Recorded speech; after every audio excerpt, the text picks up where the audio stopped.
네, 안녕하세요. 반갑습니다. 네, 반갑습니다. 네, 이렇게 귀한 교회에 하나님께서 또 보배로운 분들 앞에 저를 세워주셔서 너무나 감사합니다. 제가 이번에 북까지 온 것은 어제 했던 행사가 시작이 아니라 사실은 메인은 은혜의 빛 장로교회에서 불러주셔서 왔습니다. 저는 이 교회 이름을 처음 듣고 정말 가고 싶었어요. 네, 이 세상에 제가 다녀보면 은혜의 교회라는 교회는 정말 많은데 은혜의 빛 교회라는 이름은 처음 들어봤어요. 그래서 교회 이름을 은혜의 빛이라고 정하셨을 이 교인들의 마음을 생각하면서 너무 뵙고 싶었습니다. 네, 그래서 너무 감사드리고 저는 아시다시피 평신도입니다. 그래서 목사님이 아니고 그래서 주일 강단에 또 서라고 부탁하실 때마다 제가 참 송구한 마음인데 저는 여기서 설교를 전하기보다는 제가 날마다 드리는 묵상 노트 중에서 또 기도하면서 하나님께서 주신 마음을 함께 나누기를 원합니다. 그래서 특별히 설교를 듣는다고 생각하지 마시고 오늘 골로새서 말씀으로 하나님께서 주시는 말씀을 다 함께 묵상한다고 생각하시고 들어주셨으면 감사하겠습니다. 오늘 이렇게 읽으신 이 골로새서 말씀은 그 바울 사도가 옥중에서 골로새 교인들에게 보내는 편지입니다. 그 옥중에 있는 바울은 굉장히 억울하게 잡혔죠. 복음을 전하다가 이제 옥중에 잡힌 그런 상황인데 이 편지는 사랑하는 사람들에게 옥중에서 쓴 편지예요. 그래서 한번 우리가 그 삶을 좀 그려봤으면 좋겠어요. 우리가 만약 정말 이 세상에서 가장 공의로운 일을 위해서 살다가 억울하게 옥에 갇혔어요. 옥에 갇혀서 본인은 어찌할 수 없는 그런 갇혀있는 상태에서 사랑하는 사람에게 편지를 쓰는 거예요. 우리라면 어떤 글을 쓸 수 있을까요? 네. 그런 마음을 가지고 이 말씀을 읽으면 좀 색다르게 들릴 것 같아요.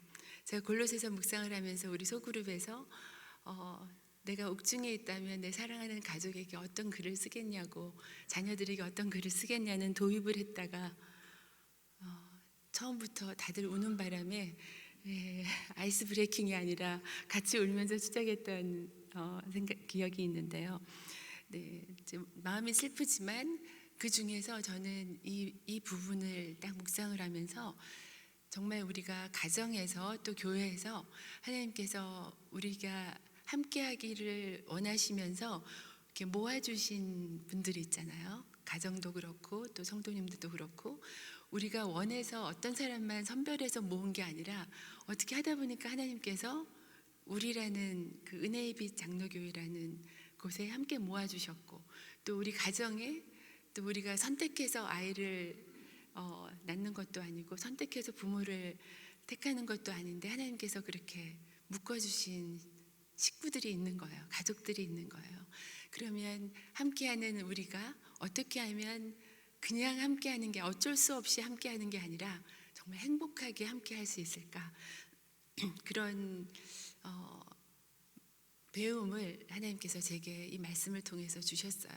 지금 바울은 옥중에 있지만 그 편지의 내용은 굉장히 긍정적이고 행복했고 또 함께하는 그 사람들과 얼마나 사랑하고 행복했는지를 다 느낄 수 있는 그런 글을 쓰였기 때문에 이 글 속에는 슬픔의 그 편지가 아니라 정말 우리가 어떻게 하면 행복하게 함께할 수 있는지 바울과 그 동역자들에게서 배울 수 있는 그런 말씀이라서 제가 묵상한 부분을 가지고 왔습니다.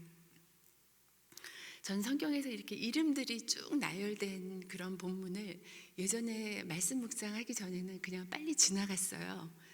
이름들이 너무 많군 이러면서 빨리 지나갔는데 말씀 묵상을 시작하면서부터 이름이 나와 있는 그 부분을 자세하게 묵상하고 관찰하는 것을 굉장히 좋아합니다. 왜냐하면 생각하지도 못했던 그런 보석 같은 메시지가 그 안에 있는 것을 우리가 발견하게 됩니다.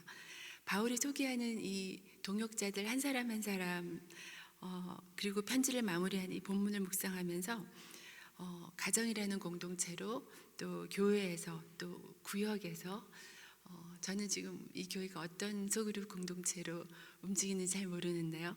그렇게 공동체 안에서 행복하게 함께 할 수 있는지 그런 것들을 발견해 보기를 원합니다. 그리고 저는 이 본문에서 이 마지막 시대를 사는 우리가 하나님 나라를 위해서 어떻게 함께 또 일을 할 수 있는지 그런 것도 가르쳐 주신다고 생각해서 이 본문에서 저는 행복하게 함께 할 수 있는 7가지 비밀을 한번 묵상을 해봤습니다. 그래서 바울과 이 바울이 소개하는 이 한 사람 한 사람은 정말 사랑했던 사람들이에요. 그래서 주님 안에서 만났고 주님 안에서 함께 동역했던 정말 어려운 시절을 함께 했던 그런 사람들이었습니다. 그들은 첫 번째로 정말 사랑하고 신뢰하는 관계였다는 것을 우리가 알 수 있는 것이 7절과 6절을 보시면은 바울은 이 편지를 전하는 두기고와 오네시모에 대해서 소개합니다. 사랑받는 형제요, 신실한 일꾼이라고 합니다. 왜 바울은 그들이 다른 이들을 사랑하는 사람들이라고 소개하지 않고 그들이 사랑을 받는 자들이다라고 소개를 했을까요? 네, 보통 우리가 누구를 소개할 때 저 사람은 이웃들을 참 사랑하는 사람들이에요, 이렇게 소개하는데 그게 아니라 바울은 이들은 사랑을 받는 사람들이다라고 소개를 했어요. 사랑과 존경은 어떤 지위나 나이로 강요되어지는 것이 아닙니다. 그들이 정말 사랑을 받는 사람으로 이미지를 얻기 위해서 그들은 어떤 삶을 살았을까요? 그들이 만약 바울과 가까운 것을 어떤 악용하고 권리를 주장하고 어떤 위치를 주장하고 그렇게 했다면 그들은 사랑을 받는 자들이 될 수가 없었을 것입니다. 두기고는 골로새 교회뿐만 아니라 에베소서와 빌레몬서도 전달한 사람이에요. 두기고의 특징은 신실함입니다. 그때 당시에 성경을 전달하는 것이 그렇게 아무에게나 맡길 수 있는 일은 아니었어요. 신실함이라는 것은 충성스럽다는 뜻인데 두기고는 신실한 분이었어요. 오네시모도 그렇게 소개하고 있는데 오네시모는 우리가 조금 있다가 함께 묵상해 보도록 하고요. 고린도전서 4장 1, 2절에 보면은 사람이 마땅히 우리를 그리스도의 일꾼이요 하나님의 비밀을 맡은 자로 여길지어다. 그리고 맡은 자에게 구할 것은 충성이니라 하는 말씀이 있고, 또 마태복음 25장 21절 23절에 보면 주인이 이르되 잘하였도다 착하고 충성된 종아, 네가 작은 일에 충성하였으므로 내가 맡은 것으로 내가 많은 것으로 내게 맡기리니 내 주인의 즐거움에 참여할지어다 하는 말씀이 있습니다. 신실함이란 크고 정말 엄청난 일부터 나타나는 것이 아니라는 것을 알 수 있겠죠. 아주 사소하고 작은 일부터 나타나는 것입니다. 두기고는 이처럼 정말 주 안에서 신실한 일꾼으로 아주 작은 일부터 형제들로부터 사랑을 받는 그런 사람이었습니다. 그래서 부모인 우리들, 또 우리 교회 성도님들, 우리는 자녀들로부터 또 성도님들로부터 사랑과 존경을 받고 싶죠. 그렇지만 그들에게 그렇게 해줄 것을 강요할 수는 없습니다. 우리가 그들에게 대하는 날마다의 섬김, 또 날마다의 그런 한마디, 그 시간들을 통해서 우리가 얼마나 신실한지, 우리가 얼마나 참을 수 있는지, 얼마나 인내할 수 있는지, 얼마나 최고의 섬김으로 한 사람 한 사람을 대할 수 있는지, 그런 시간들이 모여서 우리는 사랑과 신뢰를 받을 수 있는 사람들이 될 수 있다고 생각합니다. 중요한 것은 이 바울과 두기고 이 사람들이 얼마나 서로를 신뢰하고 사랑함으로써 아름다운 관계를 맺고 서로에게 또 서로가 그렇다는 것을 소개할 수 있는 그런 사람들인지를 알 수가 있습니다. 또 우리도 그런 성도님들로 또 그런 가족들로 살아갈 수 있기를 바랍니다. 두 번째, 행복하게 함께 할 수 있는 비밀은 서로의 삶을 나누는 것인 줄 저희가 보게 됩니다. 행복하게 함께하는 사람은 서로의 사정을 계속 알리는 사람들이죠. 여러분 이렇게 연인들이 이제 연애하는 것을 보면은 열심히 전화하고 만나고 함께 먹고 금방 먹고도 또 배고프냐고 물어보고 막 계속 연락하고 그렇게 살아가죠.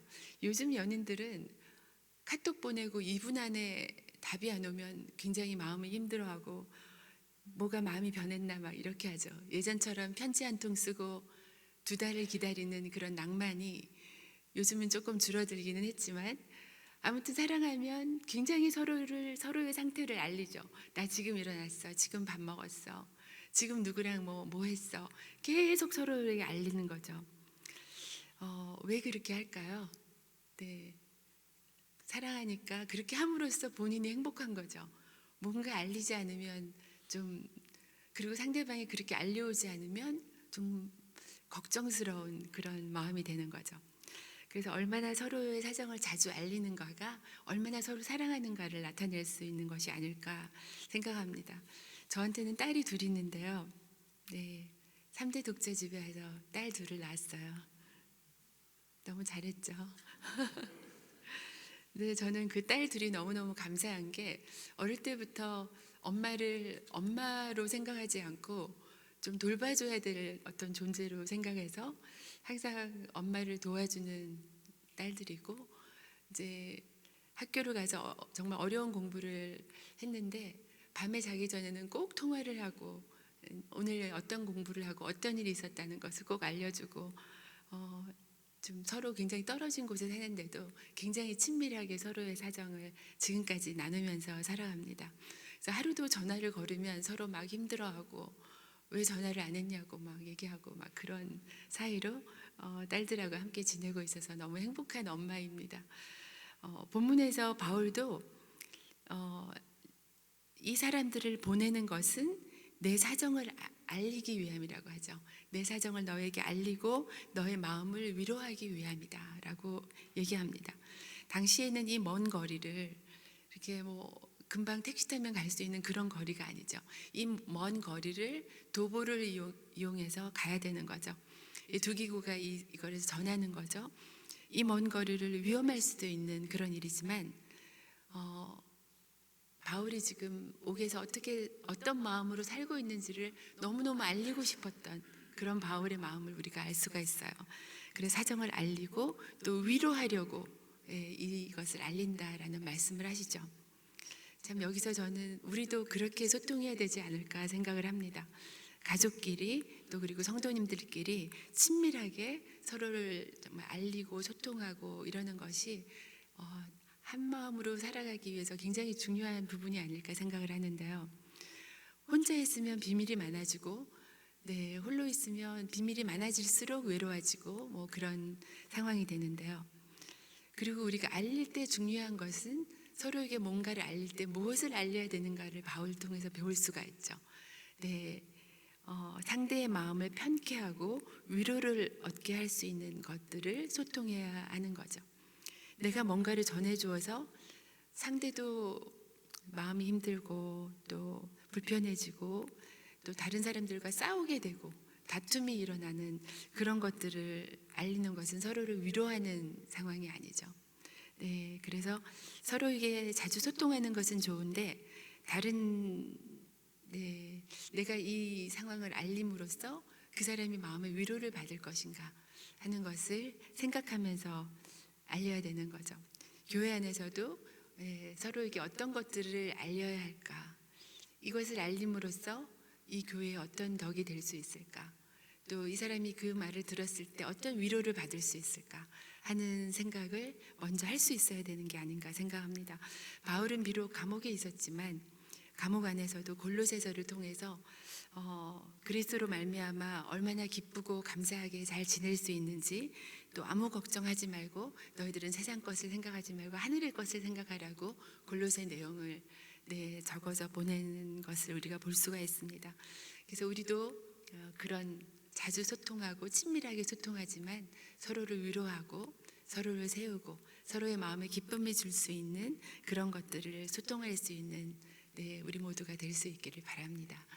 세 번째는 아까 서로의 연약함을 받아줄 수 있는 그런 마음이 행복하게 함께할 수 있는 방법이라고 배울 수 있는데요. 왜냐면 아까 오네시모 얘기를 잠깐 건넜는데 오네시모는 두기고와 함께 사랑을 받는 자라고 소개를 하고 있어요. 9절에 보면 신실하고 사랑을 받는 형제 오네시모를 함께 보내노니 그는 너희에게서 온 사람이라 라고 합니다. 오네시모는 원래 빌레몬이라는 빌레몬서 아시죠? 빌레몬의 집의 종이었어요. 노예였다가 뭔가 어떤 큰 손해를 끼치고 잘못을 하고 도망친 노예였어요.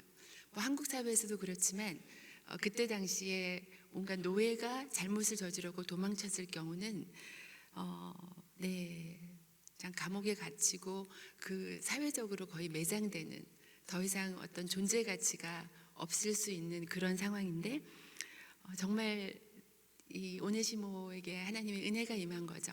오네시모가 로마의 감옥에서 하필 만난 사람이 바울이었어요. 그래서 바울의 복음을 듣고 이제 역시 신실한 그리스도의 사람으로 변화되게 되었어요.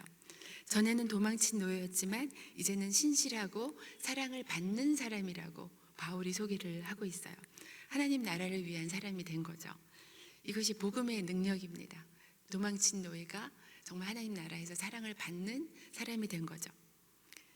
근데 우리는 절대 잣대를 가지고 서로를 평가합니다. 우리의 기준과 우리의 잣대는 굉장히 절대적입니다. 이 사람은 이렇고 저 사람은 저렇고 긍휼이 없는 잣대로 우리는 서로를 평가하기가 정말 쉽죠. 저 사람은 뭐 아무리 그래도 도망친 노예야. 저 사람은 성격이 그런 사람이야. 절대 변하지 않아. 저 사람은 우리와 함께할 수 없어. 그런 우리의 어떤 절대적인 잣대가 있습니다. 그런데 하나님의 잣대는 절대적인 잣대가 아니라 상대적인 잣대죠. 이전에는 도망친 노예였지만 지금은 그리스도로 말미암아 하나님의 사람이 됐어. 너무 잘했다고 박수 쳐주시는 분이 하나님이십니다. 하나님은 어제는 우리가 잘못했지만 우리가 회개하고 오늘 새로워졌을 때 정말 잘했다고 박수 쳐주시는 분이 하나님이십니다. 네, 그리고 그 잣대로 우리도 서로를 사랑하라고 말씀해 주시는 거죠. 그리고 바울은 이 오네시모의 연약함을 받아주라고 부탁하고 있습니다. 하나님이 그를 받으시고 그가 새로워졌고 사람들 사이에서 이제 존경받는 사람이 되었다. 사랑받는 사람이 되었다. 신실한 하나님의 사람이 되었으니 이제 그를 받으라고 부탁을 합니다. 지난 일을 잊고 새롭게 된 오네시모지만 바울이 이렇게 하지 않았다면 과연 그들이 그 오네시모를 정말 받아줄 수 있었을까요? 그리고 또 바울은 얘기하죠. 너희에게서 온 사람이다. 이 말은 뭐냐면 너희도 그런 사람이다. 너희도 오네시모가 온 곳과 똑같은 자리에 있던 사람이다 라고 리마인드를 해줍니다. 너희에게서 온 자이고 너희도 그 중에 한 사람이다. 네, 물론 오네시모가 그 골로새 사람이었을 수도 있었지만 바울의 말씀은 너희도 용서받기 전에는 같은 사람이었다라는 것을 리마인드를 해주는 거죠. 너희도 그와 다를 바 없으니 그를 받으라고 말씀하십니다. 그래서 우리는 우리의 연약함을 받아주는 서로서로가 될 수 있기를 바랍니다. 우리가 온 곳이 다르고 우리의 어떤 위치가 다른다 할지라도 서로의 과거의 실수와 그런 죄를 받아주는 그런 공동체가 되어야 하겠습니다. 또 그런 가정이 될 수 있기를 바랍니다.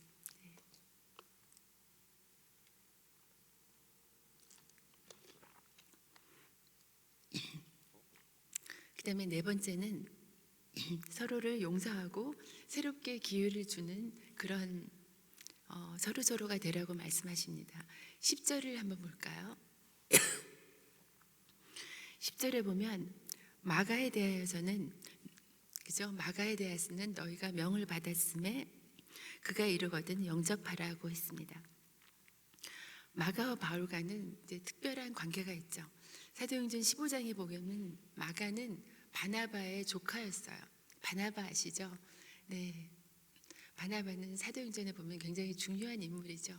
그리고 바울을 정말 그때 그렇게 그리스도인들을 핍박했던 바울을 크리스천들 앞에 이제는 이 사람이 새로워졌고 하나님께서 이를 부르셨다. 그러니 이를 용납하라고 그렇게 이끌어 주었던 사람이 바로 바나바였어요. 그래서 바나바 때문에 바울이 또 사람들에게 이렇게 용납이 되었던 그런 귀중한 역할을 한 사람이 바나바였죠. 그 바나바의 조카가 마가였어요. 그래서 마가는 이제 바울과 바나와 함께 1차 전도 여행을 떠났어요. 근데 무슨 일인지는 모르겠지만 전도 여행이 힘들었는지 마가가 그만 중도에 포기하고 이제 돌아간 거예요. 그런 부분이 바울은 견딜 수가 없었어요. 한번 시작했으면 끝까지 해야지.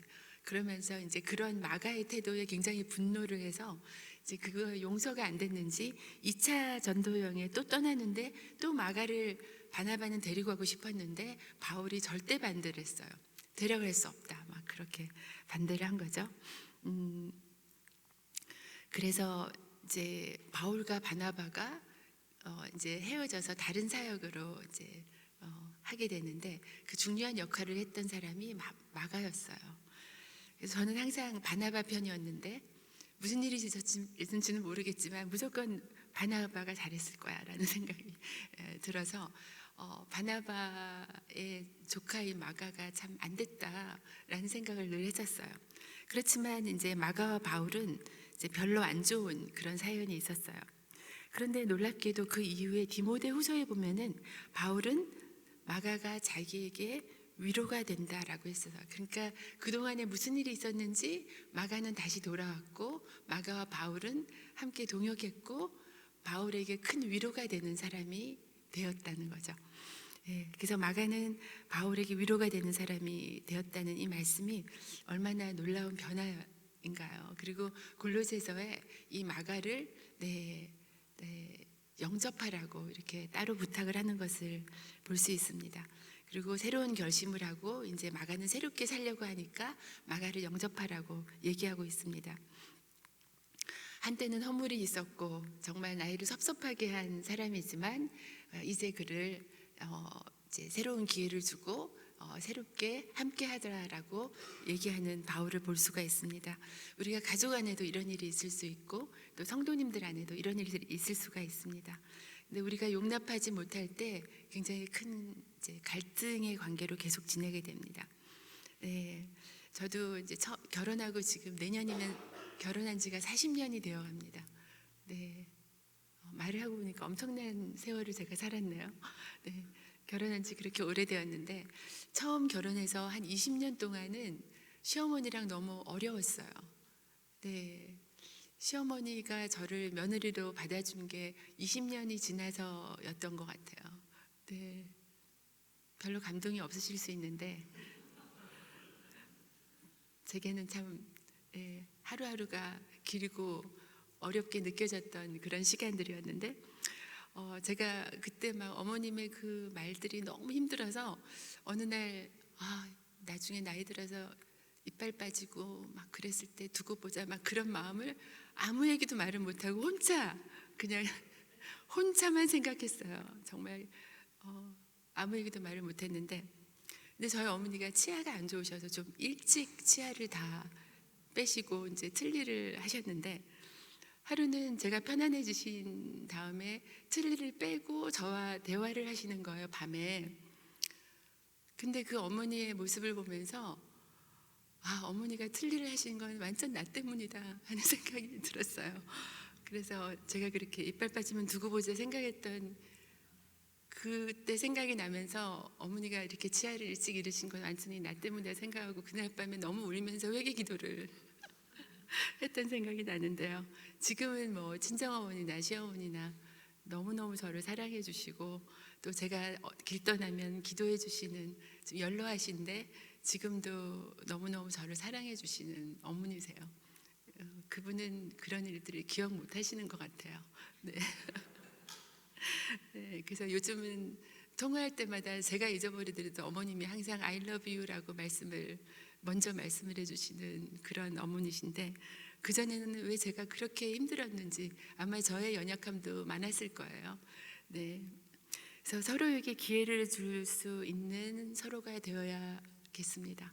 하나님이 이끄시면 마가가 다시 돌아왔을 때 정말 그 자기를 못 떠나게 했던 바울이라고 막 그렇게 하지 않고 진심으로 함께 사역했을 때 바울이 마가는 정말 나에게 위로가 되었다라고 얘기를 해주는 것을 보면서 우리를 힘들게 한 사람이 나중에 어떤 존재로 내게 다시 찾아올지는 알 수 없습니다.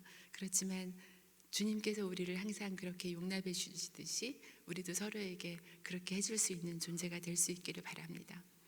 다섯 번째는 서로를 위해 기도해 주는 그런 관계로 살아갈 때 행복하게 함께 동행할 수 있다는 것을 배울 수 있습니다. 에바브라에 대해서 바울은 언급하고 있습니다. 12절에 그가 항상 너희를 위하여 애써 기도하며 너희로 하나님의 모든 뜻 가운데서 완전하고 확신 있게 서기를 구하는 사람이라고 했습니다. 이어서 13절에 말하기를 에바브라는 골로새뿐만 아니라 라우디기아, 히엘로볼리에 있는 성도들을 위해서도 많이 수고한 사람이라고 했습니다. 에바브라는 골로새 교회의 목회자였습니다. 뿐만 아니라 골로새 교회와 그 주변 성도들에 대해서 진정한 그런 목자의 마음을 가지고 늘 기도하고 애쓰고 수고했던 그런 목사님이셨습니다. 에바브라는 오늘날 이제 목사님께서 어떤 목회자들이 어떤 마음과 심정으로 목회해야 되는지를 알려주시는 모범적인 인물로 성경에서 기록하고 있는 분이십니다. 에바브라가 가졌던 마음은 오늘날 우리 부모들이 가져야 될 마음이고 또 교회와 성도들을 향한 우리 한 사람 한 사람의 마음이 되어야 된다고 생각합니다. 그래서 우리가 맡은 영혼들, 우리 가족뿐만 아니라 우리 구역 식구들, 우리 온 교인들을 위해서 늘 수고하고 애쓸 뿐만 아니라 정말 기도하는, 전심으로 한 사람 한 사람을 위해서 기도해주는 그런 분, 또 그가 얼마나 충성을 다했는지를 우리가 바울의 얘기를 통해서 볼 수가 있죠. 이런 리더가 가정의 리더로 또 교회의 리더로 또 지금 청빙하고 계시는데 그런 목회자님이 이 교회에 꼭 오실 수 있기를 간절히 기도합니다. 우리가 계란 후라이를 만들 때 계란을 먼저 터치세요? 기름을 먼저 부으세요? 계란을 먼저, 기름을 먼저. 아, 그러시군요. 네. 왜 저렇게 당연한 질문을 하지 하는 그런 눈빛으로 바라보시는데요. 어쩔 때는 우리가 당연한 것을 바꿔서 할 때가 많은 것 같아요. 기도가 기름이고 우리가 뭔가를 해야 될 일이 눈앞에 있다면 우리가 기름을 먼저 붓나요? 계란을 먼저 일단 터치고 보시나요? 뭐 여기 계시는 분들은 당연한 질문인 줄 알지만 제 스스로가 저를 봤을 때 뭔가 일을 먼저 하면서 하나님 제가 시작했습니다 라고 기도할 때가 있어서 제가 브라질의 선교사님들의 컨퍼런스가 있어서 갔던 적이 있습니다. 그래서 그 컨퍼런스가 끝나고 하루에 10시간씩 3일을 강의하고 기진맥진해서 돌아오려고 그랬더니 선교사님의 자녀들에 또 모였는데 그 아이들을 위해서 뭔가를 해줄 수 있냐 그래서 제가 이제 이틀을 더 있으면서 자녀들을 만났습니다. 저는 너무나 지쳐 있었고 정말 빨리 끝나고 가야지 하는 마음밖에 없는 그런 저의 불순한 자세로 아이들을 만났는데 40여 명의 아이들이 모여 있었어요. 근데 그 아이들은 뭐 흔히 우리 아이들이 있는 그런 셀폰이나 뭐 TV도 물론 없지만은 컴퓨터, 아이패드 전혀 구경하지 못하고 살아가는 그런 아이들이었어요. 그래서 이제 주최 측에 어떤 사람이 아이패드 하나를 기증을 해서 그날 추첨으로 뽑아서 한 아이가 그 아이패드를 받게 되었어요. 그래서 이제 그 다음날 추첨한다고 광고도 하고 막 그래서 이제 아이들이 너무 익사이트돼서 그날을 기다리고 있었는데 추첨을 해서 한 아이가 뽑혀서 그 아이패드를 딱 받았어요. 근데 이 받은 아이가 할 말이 있다라고 해서 할 말이 있습니다. 그러면서 나와서 이렇게 얘기했어요. 저는 아이패드를 자기가 받게 해달라고 기도했습니다. 그랬더니 다른 아이들이 너만 기도했냐? 근데 저는 하나님께 기도하면서 그 아이패드를 제게 주시면 그 아마존에서 온 선교사님의 아이가 자기보다 더 어린데 그 아이에게 아이패드를 주겠습니다 하고 기도를 했대요, 하나님께. 그랬는데 하나님이 주셨는데 막상 받고 보니까 너무너무 좋은 거예요. 사실 어른들도 아이패드 공짜로 누가 주면은 딴 사람 준다는 거 쉬운 일이 아니에요. 우리는 많은 것들을 가지고 살지만, 근데 그 아이가 그것을 받고 보니 너무너무 갖고 싶은데 하나님께 기도한 게 있잖아요.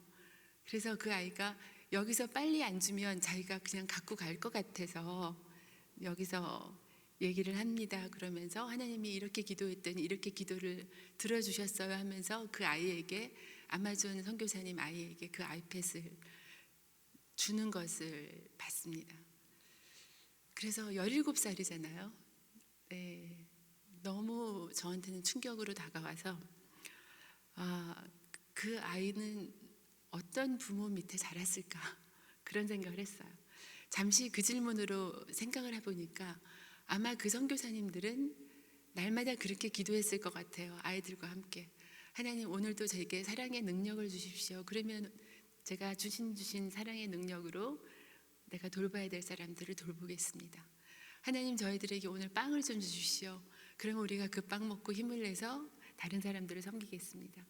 늘 일상에서 그렇게 기도하는 부모님을 보고 자란 이 아이는 다른 아이들이 아이패드 달라고 기도할 때 한 걸음 더 나간 거죠. 주시면은 그 아이패드로 다른 사람을 섬기겠습니다. 너무나 자연스럽게 나온 기도가 아닐까. 근데 막상 받고 보니 그것이 얼마나 어렵다는 것을 또 본인이 경험을 하는 거죠. 굉장히 감동으로 다가와서 저를 위해서 중보하시는 모든 분들에게 그 소식을 전했어요. 그랬더니 그 중에 한 사람이 바로 연락이 왔어요. 제일 좋은 아이패드를 그 아이에게 좀 주고 오라고, 돈을 보내겠다고. 그래서 그 아이는 어디 가서 간증도 하고 아이패드도 좋은 거 받고 완전히 본인 말로 출세했다고 막. 네. 그래서 우리가 하나님 앞에서 어떤 기도를 드리고 사는지를 우리의 자녀들은 배웁니다. 그리고 우리의 성도들도 우리가 어떻게 기도하는지를 배우고 우리를 바라보고 있습니다. 에바브라와 같이 정말 항상 애써 기도하며, 기도한다는 게 쉽게 되는 일이 아니기 때문에 애쓴다는 말을 붙였겠죠. 애써 기도하며, 어떻게 기도하냐면 하나님의 모든 뜻 가운데서 완전하고 확신 있게 서기를 구하는 그런 기도를 우리의 가족과 사람들을 위해 드릴 수 있는 저희들이 될 수 있기를 바랍니다. 6번째는 서로의 은사로, 주님이 주신 은사로 서로를 섬기는, 그러면서 사랑하는 그런 관계라는 것을 볼 수 있는데요. 14절에 보면은 사랑을 받는 의원이라고 하면서 누가가 소개됩니다. 의사 누가는 사도행전과 누가복음의 저자입니다. 바울의 편지 구조상 바울을 돕는 유대인들을 5명으로 한정한 것을 봤을 때 아마 누가는 이방인이 아닌가 생각을 하게 됩니다. 하나님은 목사님뿐만 아니라 우리 한 사람 한 사람을 이 교회 공동체와 또 여러 중요한 공동체를 세우기 위해서 불러주신다는 것을 알 수 있습니다. 기술이 뛰어나고 은사가 탁월하다고 해서 다 사랑받는 사람들은 아닙니다. 누가는 의사였는데 어떤 의사였길래 사랑을 받는 의원이라고 소개를 했을까요? 우리가 부르심에 순종하여 우리의 은사를 발휘하는 것은 참 좋은데 그 은사뿐만 아니라 거기에 따뜻한 마음, 따뜻한 언어, 친절한 언어, 또 배려하는 마음, 또 어떤 데는 침묵할 수 있는 그런 사랑까지 다 더해졌을 때 사랑을 받는 은사 있는 사람이 될 수가 있는 거죠.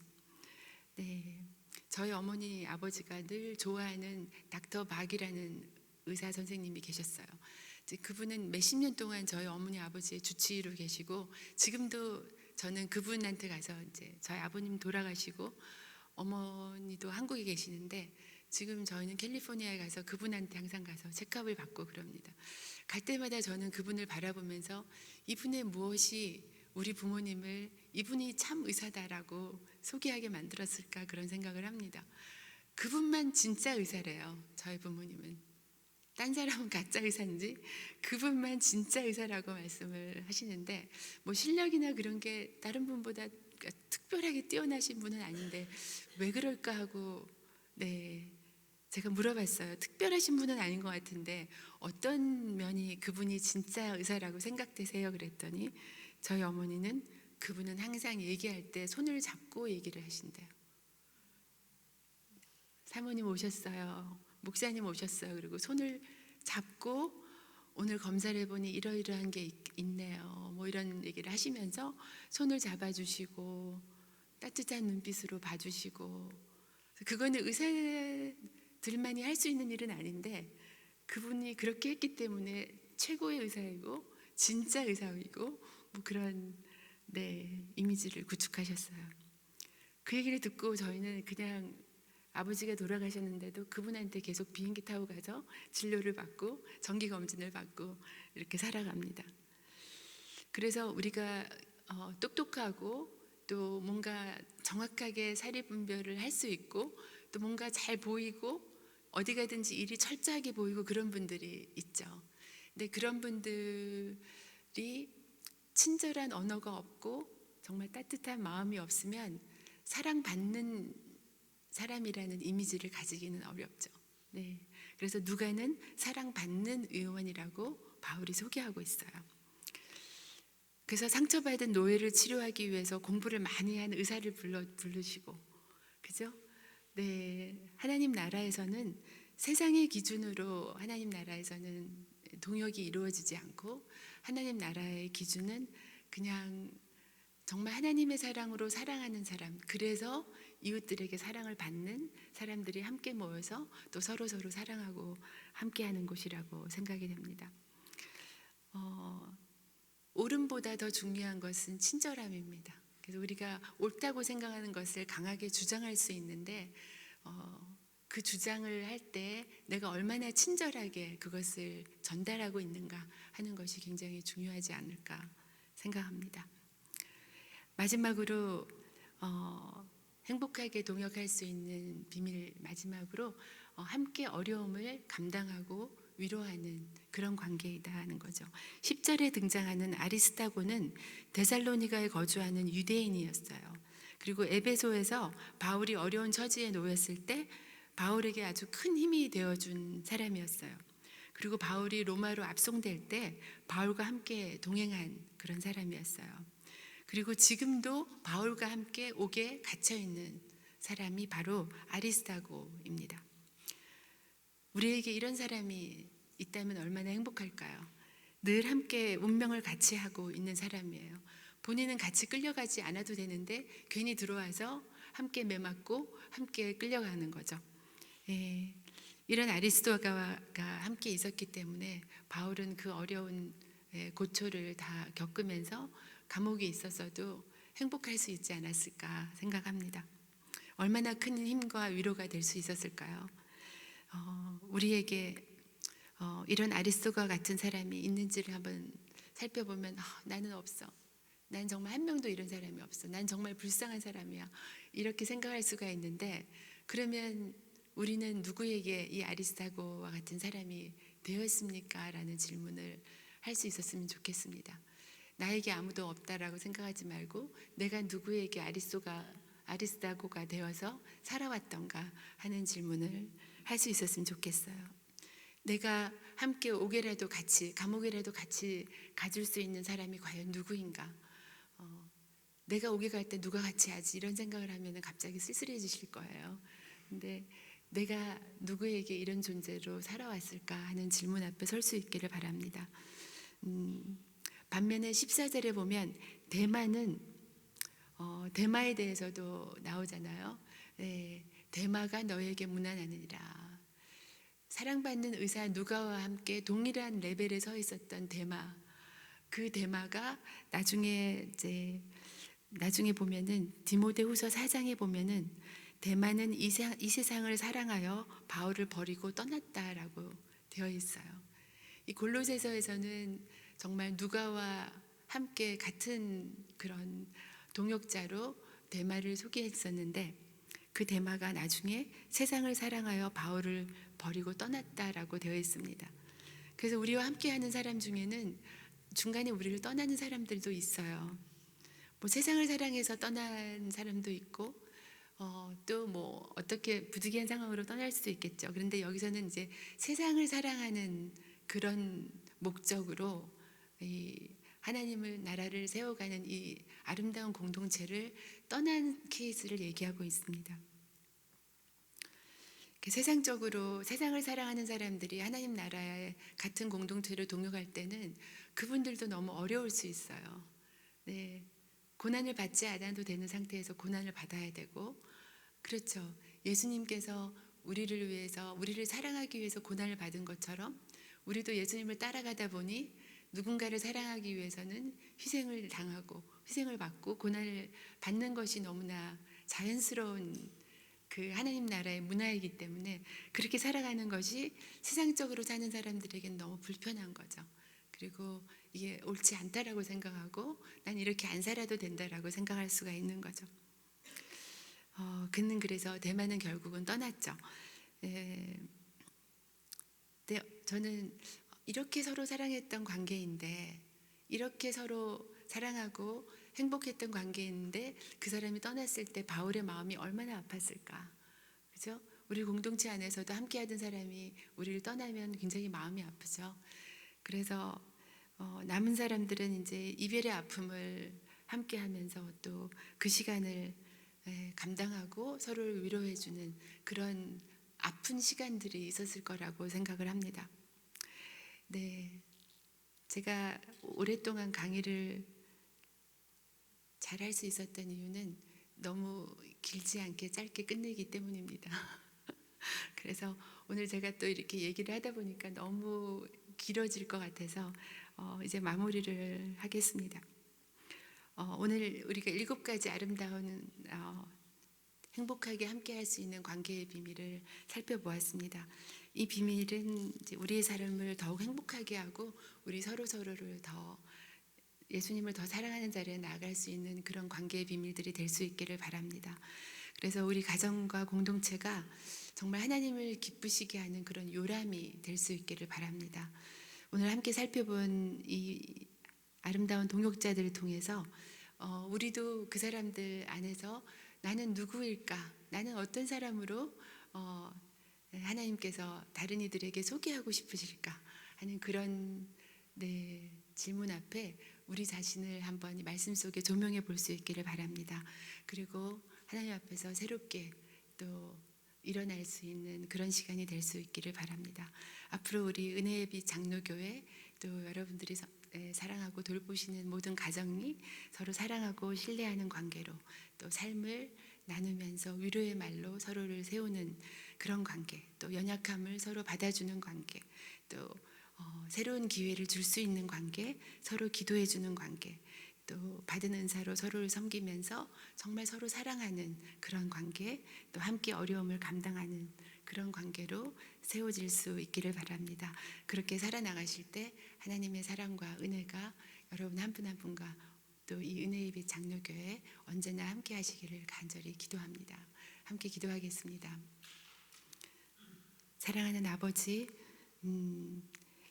부족한 제가 귀한 말씀을 감히 전했습니다. 하나님, 우리 모두 연약하지만 우리에게도 십자가의 능력으로 임하여 주옵소서. 사랑의 능력을 부어 주옵소서. 평생 우리 스스로를 위해서 사는 것이 아니라 하나님 나라를 위해서 사는 그런 은혜가 우리 가운데 임하여 주시기를 간절히 소원합니다. 하나님께서 우리를 심어두신 우리의 가정과 교회 안에서 아름다운 관계를 회복하여서 서로를 살려주고 회복시켰는 아름다운 역사가 우리 가운데 이 은혜의 빛 장로교회에 날마다 새롭게 일어나기를 간절히 소원하면서 우리를 구원하여 주신 사랑의 구주 예수 그리스도의 이름으로 기도합니다. 아멘.